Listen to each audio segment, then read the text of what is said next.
I may have never talked about TMNT on this channel, but you guys should know I'm a huge fan of the franchise. I have given every single version of this story at least a shot, and I've found something to enjoy in every single one of them. So I'm sure you can imagine I've been looking forward to the newest incarnation of the animated show, Rise of the Teenage Mutant Ninja Turtles. This series reinvents the characters more thoroughly than probably any other reboot ever, and it's been getting a lot of flack from fans because of that, but I made a point of going into my first viewing of this show with as much objectivity and fairness as I could muster, and honestly, I ended up having a good time. This series definitely has more of a comedic slant than past series. It's more jokey, it doesn't take itself as seriously. But I honestly think that where this show really shines is in the action. The animation on the action is a little over the top, a little manic, but it's definitely super solid and fun to watch, and where the comedy is kind of hit and miss for me, where the show as a whole really isn't my thing, at least not yet, the action alone may keep me coming back. Now, I can understand why other people wouldn't share that experience. We're coming off of one of the best Teenage Mutant Ninja Turtles series ever with the 2012 reboot. That series managed to very effectively balance many of the elements which made past incarnations great without invalidating any of them, and also established firmly that the previously established Teenage Mutant Ninja Turtles multiverse, which contains all versions of the story,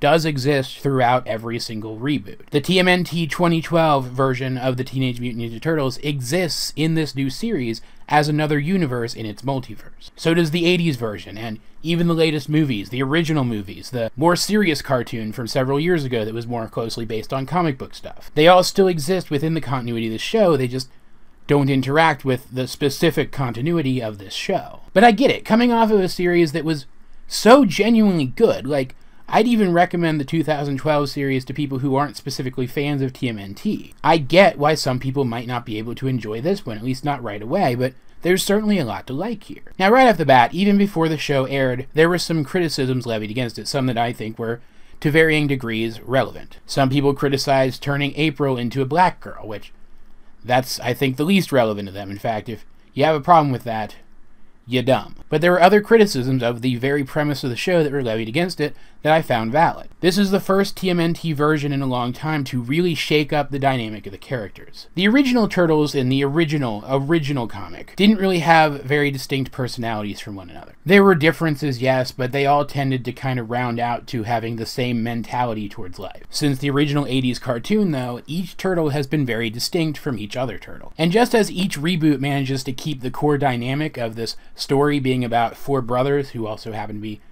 Teenage Mutant Ninja Turtles going on adventures and saving the world, each version has also kept that same core dynamic to the characters, that same core characterization of its characters.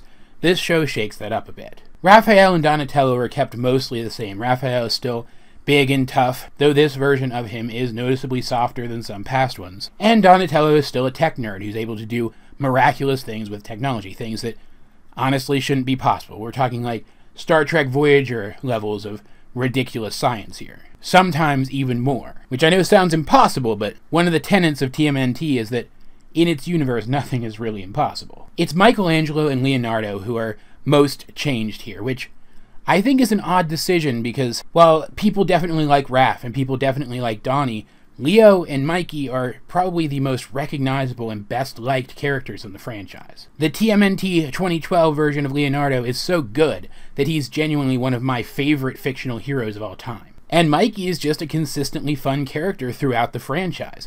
People really like him because he's a goof, he's a jokester. He is the character who brings levity to the series. That's mainly his role in the series, and yet they took most of that away from him here. And that is an interesting choice, but it's not one that I have a problem with. I will admit that I'm a little disappointed in this show's version of Leo. I wanted more from him, but he's not bad, and I do have my definitive version in the TMNT 2012 version of the character, so I can still go back to that show and get more of the Leo that I prefer. What I found really interesting, though, is you could have swapped the core personality traits of this version of Leo and this version of Mikey, and I probably would have bought them better as the characters that they're supposed to be. Just don't swap Leo's obsession with his skills to Mikey. Swap everything else and leave that alone, and I would buy him better as Leonardo. For example, this show's version of Mikey is less the dude type that he's been in the past and more of an artsy type, but if you had given that trait to Leo instead, you could have tied that into his obsession with growing his skills, because art is a skill and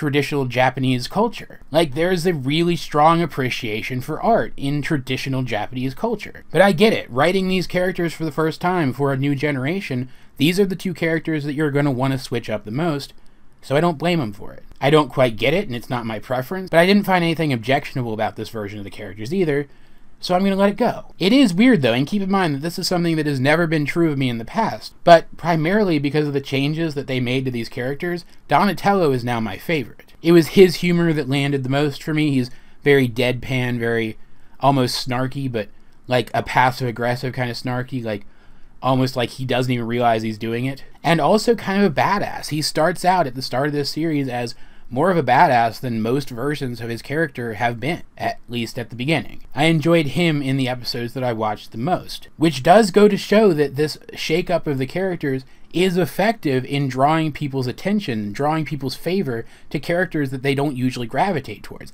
I've never disliked Donnie, but he's never been anywhere near my favorite character, and so far in this, he is, by a pretty wide margin. The two biggest complaints, though, that I've been hearing people make are that this show switches up the characters' weapons, which are pretty iconic at this point.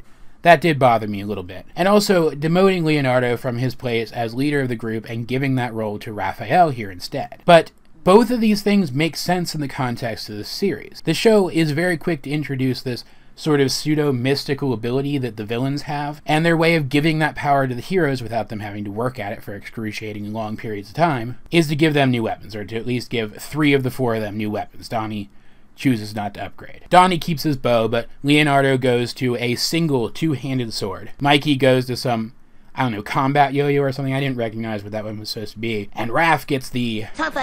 And while I will admit that it's weird seeing them run around and fight with these weapons that I'm not used to them having, it's a change that works, and that I get the sense will sort of become a hallmark of this series, a trademark of the series, something that distinguishes this series from the rest, and that's a good thing. I also think that Raph, as the leader of this group, works here really well. This version of Leo isn't as skilled as past versions, so it doesn't make sense for him to be the leader of this group on merit of his skills alone, as past versions of Leo have been. These versions of the brothers are also closer to each other. They're closer to each other without having to work at it than past versions have been, and they seem to work as a team more naturally than past versions have, and Raph, being a very take-charge kind of person, in this continuity too, it makes sense that in this more cohesive version of the group, he would take charge of the group. His dynamic with the others, I thought really worked, and I'm looking forward to seeing it explored. And they even made good use of the weapon switch in terms of the story of the first episode, because Donnie has upgraded his weapon with so much impossibly futuristic high-tech weaponry. It's the only one of their weapons that the first villains that they encounter in the first episode aren't able to destroy. The other 3 lose their weapons and have to replace them. And because his weapon is so tricked out and effective, and because the others are getting used to their new weapons,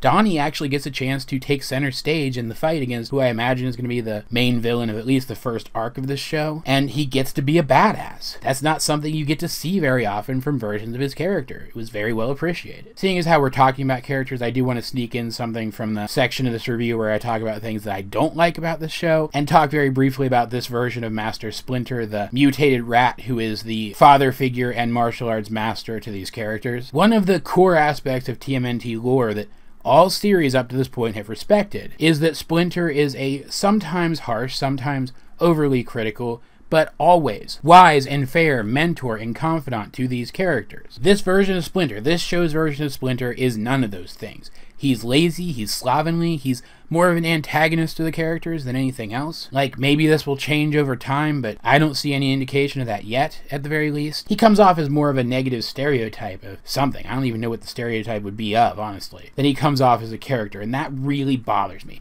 That's one of the few things in what I've seen of this show so far, which admittedly isn't a lot yet, so take this with a grain of salt, that I genuinely don't like. But keep in mind, and I kind of alluded to this by mentioning that there is a main villain of this show, at least the first arc of this show. But this show does have a story. It's going to have character development, so his character could grow into something better than the terrible thing that it is right now. Maybe these versions of the characters are very different than what we're used to, but they can grow. They may even grow to become versions of the characters who are more like what the fandom is used to, or I think even better versions of the characters that this show presents them as. And I don't mean to gatekeep here or anything, but One of the great things about TMNT is that every single version is valid. This is a franchise which has seamlessly transitioned into reboot after reboot without a single one of them invalidating past versions. In fact, aspects of the better reboots end up in future versions. They incorporate the best of each other. That's just how this franchise works. Like this pseudo-mystical power that the villains have that the heroes now seem to be unlocking for themselves. I'd like to see something like that make a comeback in future versions of the story. I'd like to see mysticism in general make a comeback in future versions of TMNT. And this version of said mysticism may be a more practical way for them to go about doing that in future versions of the story, because there's going to be future versions of the story. TMNT is a franchise which reinvents itself constantly and goes out of its way as a franchise to establish that each reboot does not replace the previous version of the story, that it supplements it, it exists alongside of it, reminding us as fans that if this version isn't for us, it may be for someone else. And we will always have that other version that we loved the most to go back to until something that we prefer more comes along, which it will, probably in 3 to 5 years. Sooner if there's another movie. Let me put it this way. As a kid who grew up watching the original 80s cartoon on television, who had video cassettes of the original cartoon that I watched constantly, it was actually one of the few shows that I owned any instances of on video cassette. My definitive version of this story will always be the 2012 version. Because as a fan of this series, I know how to grow and adapt and change with it. I know how to accept each series for what it is, and remain patient when whichever series is running currently isn't my thing. That more serious cartoon from a few years ago, I think it started in like 2008 or something, that I mentioned earlier, it wasn't really my thing. The sequels to it weren't either, but I lived with it because there's still so much else in this franchise that I adore that I can go and re-experience until something else comes along. And look what came along next, the 2012 version. The version of the story that I think, objectively speaking, is the definitive interpretation of it. I don't blame you if you don't like Rise of the Teenage Mutant Ninja Turtles, but please, please don't treat this series as if it's trash, as if it's not good enough to be a TMNT series just because you don't like it. Because this version of the story might be the version of the story that some child comes to cherish someday. And they have every right to do that. Just remember, we are all fans. We should strive to stay united in our love for the franchise as a whole, except for Next Mutation because it was garbage. At the end of the day though, that has been my 2 cents on this topic, and I'd love to hear yours. Let's get a discussion going in the comment section down below, or over on my Discord, link in the description. But either way, this has been AJ22, and I will talk to you guys later.